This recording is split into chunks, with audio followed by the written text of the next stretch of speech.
حضرت میں رمضان سے ہٹ کے ایک سوال کرنا چاہوں گا کہ ہم جو سماجی زندگی میں دیکھتے ہیں کہ ایک گھر میں وہ بچوں کی شادیاں ہو جاتی ہیں، پھر وہ آہستہ آہستہ ان کی اولادیں بڑی ہو جاتی ہیں اور پھر ان میں ایک اختلافات پیدا ہو جاتا ہے. تو ایسی صورت میں ہمیں کیا کرنا چاہیے اور اسلامی پوائنٹ آف ویو سے اس کا کیا حل ہے کہ اس طرح آیا ٹھیک ہے یا اس کو کس طرح کنٹرول کیا جا سکتا ہے؟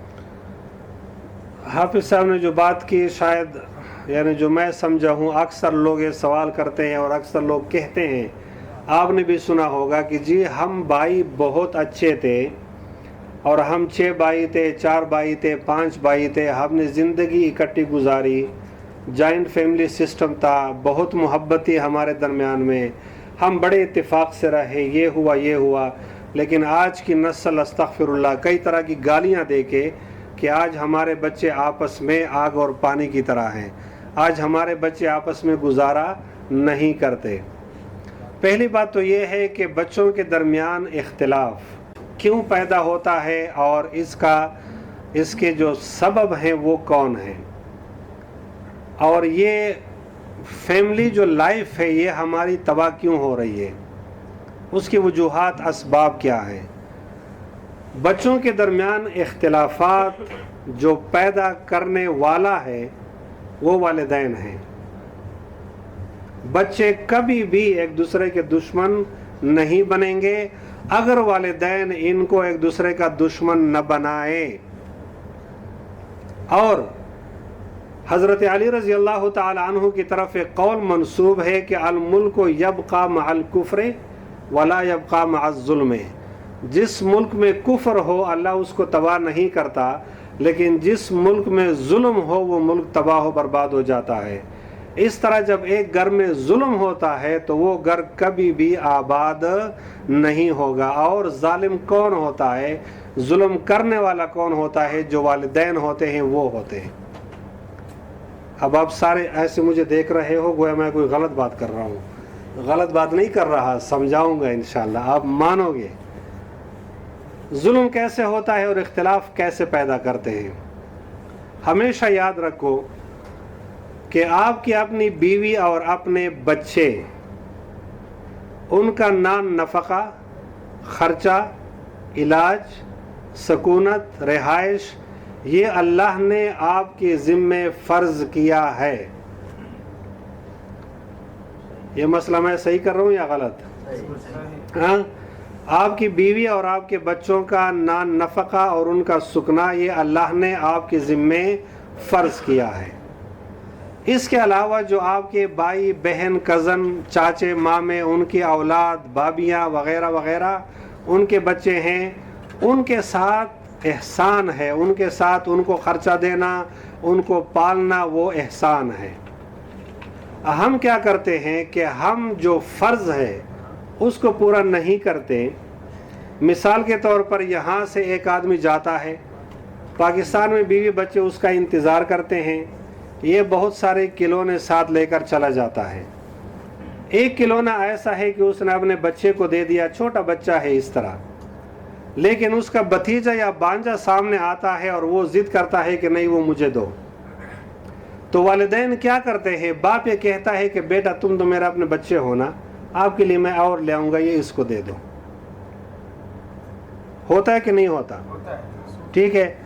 جو بھی سامان ہم لے کے جاتے ہیں، میرے اپنی بیوی کو حق نہیں ہوتا کہ وہ میرا بکسا کھولے اور میرا سامان کھولے، بلکہ اپنی بیوی کو نظر انداز کر کے، اس کو پیچھے کر کے، اپنی بہن یا بابی یا چاچی یا مامی وغیرہ جو بھی ہوتی ہے اس کو اختیار دیا جاتا ہے. جب اس بچے کے ہاتھ سے میں نے وہ کھلونا چھین کر اپنے بھتیجے یا بانجے کو دیا، اس بچے کے دل میں نے دشمنی کا بیج بو ڈالا.